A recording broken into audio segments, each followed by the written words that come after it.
Bonsoir mesdames, messieurs, heureux de vous retrouver pour un nouveau 20h. Voici les titres de votre édition ce lundi 3 novembre 2025. L'adoption du budget au Parlement paraît compliquée avec la lenteur des débats, pas de 49.3, absence de majorité, nous verrons ce qui se passe. Nous parlerons bien sûr aussi de vente de poupées pédopornographiques. La haute commissaire à l'enfance Sarah El Haïry souhaite mener des enquêtes sociales. Dans l'actu locale, nous évoquerons l'UPVH qui poursuit ses activités sur son cycle de l'eau et nous parlerons de la programmation du point commun avec de la musique algérienne au bar à ce type de point commun. Nous évoquerons bien sûr en Guadeloupe le virus de la bronchiolite qui commence à circuler, vigilance et de mise chez les nourrissons.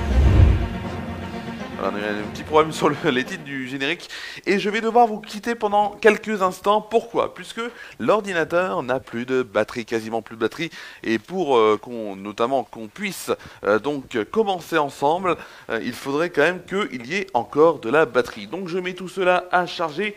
Et c'est là où on voit qu'on est vraiment en direct et vous allez me dire pourquoi tu n'y as pas pensé avant. Et ben même moi je m'y demande. Alors on a eu des petits soucis techniques, c'est pour ça aussi qu'on est en retard aujourd'hui, donc par rapport à d'habitude.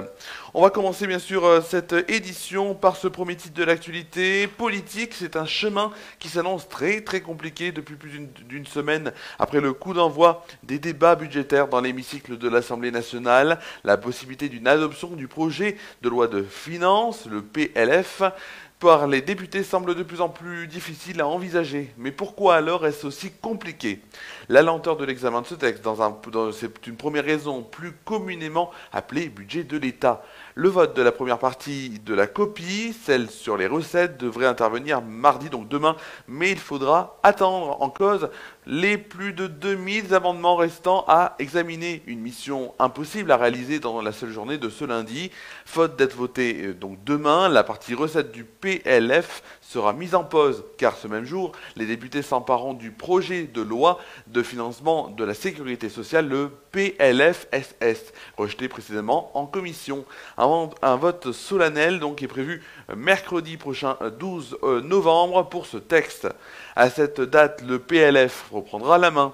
Il restera alors 11 jours avant que celui ne soit transmis au Sénat le 23 novembre à minuit au plus tard pour respecter les délais prévus dans la Constitution. Alors, en effet, le texte suprême précise que les députés ont 40 jours pour se prononcer en première lecture sur le budget de l'État après le dépôt du projet de loi, tandis que le Parlement dispose en tout de 70 jours pour statuer, soit jusqu'au 23 décembre dans le cas présent. Il y a certes des délais à respecter, mais il y a également un autre problème qui se pose. S'il y a un vote, rien ne dit que le scrutin sera favorable tant que les uns et les autres affichent leur mécontentement face à la mouture actuelle de ce budget. Affaire à suivre donc pour cela.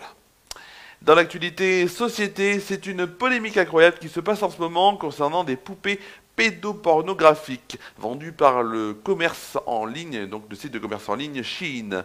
La haute commissaire à l'enfance, qui est Sarah El Haïry, a réagi aujourd'hui et donc entend veiller à ce que la plateforme soit poursuivie en justice, tout comme les acheteurs. Notamment, elle a assuré au Figaro, donc aujourd'hui, je veux qu'on aille jusqu'au bout de la chaîne, estimant que les enfants dans l'entourage de ces acheteurs peuvent être en danger. Pour remonter la trace de ces acheteurs, la justice doit demander leur identité à la plateforme d'e-commerce qui peut, sans en être obligé, transmettre des informations telles que leur adresse mail, leurs coordonnées bancaires ou encore leur numéro de téléphone. La haute commissaire a notamment expliqué que les gens qui ont acheté ces poupées ont utilisé leur carte de crédit et se font livrer à leur domicile ou à leur bureau. Dans l'actualité maintenant locale, nous allons évoquer deux actualités. Tout d'abord, pour l'université populaire Vivarais-Hermitage, dit du PVH, l'année 2025-2026 a une thématique aussi vaste que d'utilité publique, l'eau. Elle a baptisé son programme Les enjeux de l'eau. Il y a quelques jours, c'est l'exposition L'eau, beauté et richesse de cet élément vital qui a pris place et qui avait donc pris place dans la salle d'exposition de l'hôtel de la Tourette à Tournon-sur-Rhône. En partenariat avec le club photo de Tain-Tournon, la bibliothèque et le musée de l'eau de Pont-Royan, c'est une semaine de sensibilisation tant à la beauté de cet élément donc à son universalité, je vais y arriver, qui a été prévue à ce moment-là. L'exposition visait donc à sensibiliser aux problèmes et aux enjeux d'un élément qui ne connaît pas de frontières. Dans les prochains rendez-vous, notamment à suivre, ce sera le 2 décembre, une conférence sur la géopolitique du Nil et du Tigre Euphrate, et une autre exposition plus importante prendra place à la salle Georges Brassens le 26 janvier prochain. Dans les autres actualités, au bar associatif Le Point Commun, Nasser Hamzaoui et Martial Pardo se produiront. Ce sera ce jeudi à 20h30 au bar associatif Le Point Commun à Tournon-sur-Rhône. Ces deux amis nés en Algérie française viennent de deux Algéries différentes. L'un vient d'Alger, l'autre de Sidi Bel Abbès, ville garnison de la Légion étrangère. C'est un concert d'une richesse qui s'annonce. Et ce sera au bar associatif Le Point Commun jeudi à 20h30. Direction maintenant cette semaine la Guadeloupe où selon les données du réseau de médecins sentinelles, une cinquantaine de cas cliniquement évocateurs de bronchiolite, je vais y arriver, de bronchiolite, excusez-moi, ont été recensés lors de la semaine 43, donc c'était la semaine dernière contre près de 60 cas la semaine précédente, c'est ce qu'indique Santé publique France. En comparaison, les semaines antérieures n'affichaient que 0 à 10 cas. Ce regain s'inscrit dans une tendance saisonnière connue. Les épidémies précédentes avaient débuté notamment entre les semaines 38 et 42. Malgré cette hausse, aucune tension n'est observée sur l'offre de soins. Les consultations restent abordables dans les cabinets médicaux de la ville, notamment donc en Guadeloupe.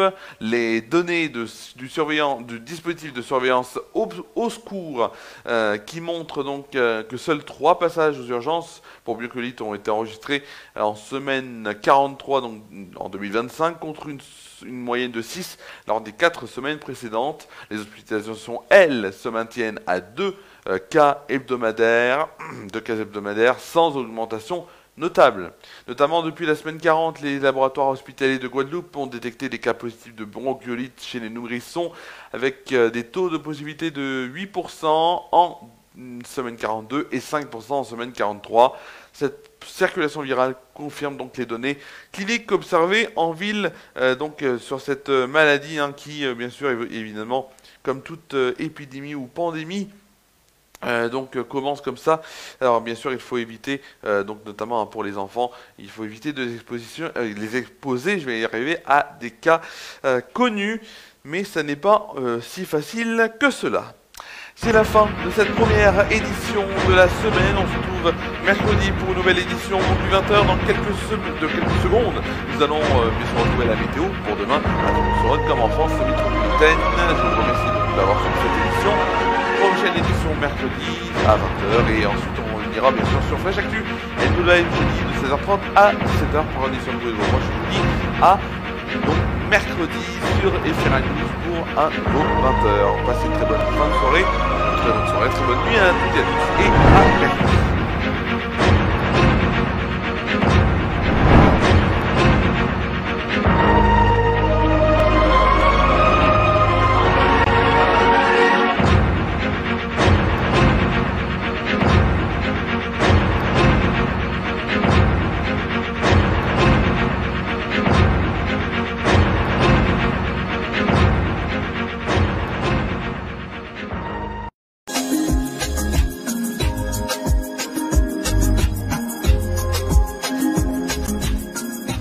C'est tout de suite l'heure de votre météo avec un point bien sûr sur les prévisions pour demain. Avec à Tournon-sur-Rhône, un ciel peu nuageux matin comme après-midi. Ça sera donc notamment au niveau température, il fera 10 degrés en moyenne le matin. Dans l'après-midi 16 degrés et un pic à 18 degrés sera à constater. Ensuite, nous allons bien sûr voir les prévisions en France métropolitaine. C'est tout de suite.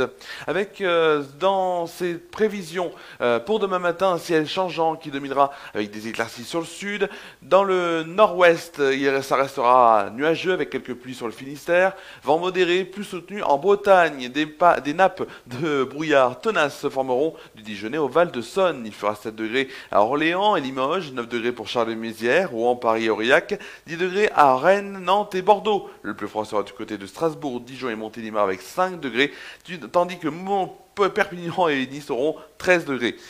On va tout de suite aller pour demain après-midi, donc avec notamment des éclaircies qui s'imposeront largement, sauf en Bretagne où le ciel restera couvert avec quelques averses et du vent sur le Finistère. Vent sensible aussi en région toulousaine, vent d'autant à 80 km/h en son domaine. Il fera 15 degrés à Lille, Rouen et Strasbourg, 16 degrés pour Brest, Rennes et Aurillac. Il fera 18 degrés à Orléans, Bourges, Limoges et Montélimar. Le plus froid sera pour Cherbourg et Charleville-Mézières avec 14 degrés et le plus chaud pour Biarritz avec 23 degrés. Belle douceur en ce mois de novembre, pour demain.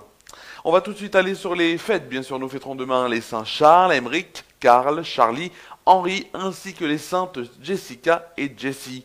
Le soleil se lèvera à 7h23, se couchera à 17h24.